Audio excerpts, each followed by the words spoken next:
Okay, this is part 3 of the EdPuzzle tutorial. We've already looked at how to log in, set up your class, and find a video and start cropping it, um, recording audio over the video, and adding audio notes.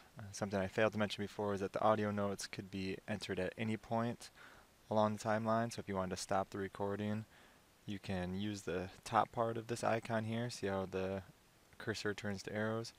Drag here, and you can add an audio note here as a reminder for students or whatever you want to use. But I'm going to focus this point on questions and different things you can do. So if you want to add a quiz to the video that you're doing, just click on this question mark, and then wherever you line up this box on the timeline here.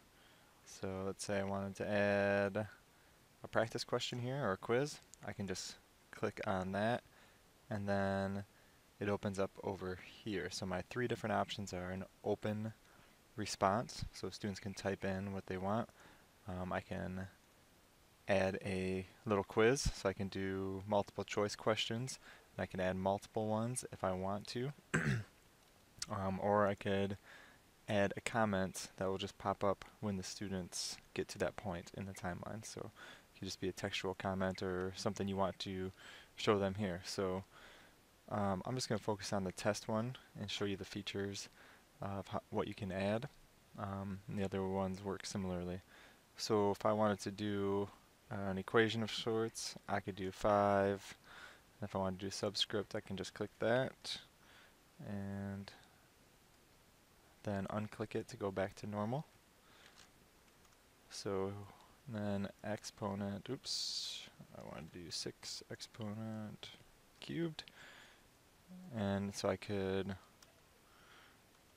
do it this way. I forgot to undo the superscript. So that could happen to you as well, but you get the idea. So you can make your equations that way, or you can go into the equation editor, and when you do that, you can choose from these options here, and then it'll show these funky symbols up here, and you'll just have to use your arrows to get outside of the different marks. But if you want to use greater than or less than, all of these are available here, and it shows you the weird HTML code, but really it will display properly. So you can still use your characters in your keyboard, but this is the option for choosing some of the things that you can't produce on your keyboard. So if I wanted to do some kinds of fraction, I can click fraction and then choose the values that I want and put them in the brackets. And now when I click OK, it'll show 4 to the 4th is greater than or equal to 6 and 4/6. That greater than or equal sign, greater than or equal to, is a little funky. But then down here you could choose your answer options. So it could say correct or false, and then, or you could enter in all the different options below, and then here you just choose which one is correct, or if more than one is correct, you could have them choose more than one correct answer. And if you want to add an answer, just add that. And if you wanted to add more than one item at this spot, you could, or you could just click done.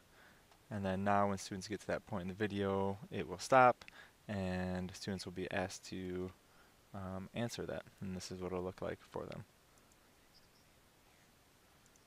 So now if you wanted to add the next question, you could here. And one other thing I wanted to show is adding images. You can insert images, but you can't just copy and paste them. They actually have to be somewhere online.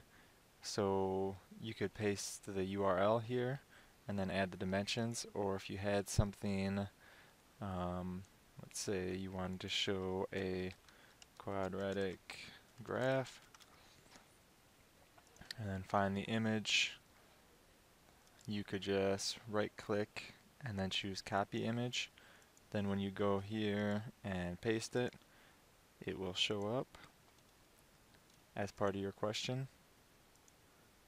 And there's the source. It knows where it is on the internets, and then if you wanted to change the dimensions, you could there. So, in using images, you just click on it, hit enter, and then you could add text below it if you want to ask a question about that graph, like what kind of graph is it. So, again, add an item or click done, and then the students would, in the open response, they would type their answers here. So that is how you do the quizzes and questions to your videos, and now is your turn to try and do that for one of yours.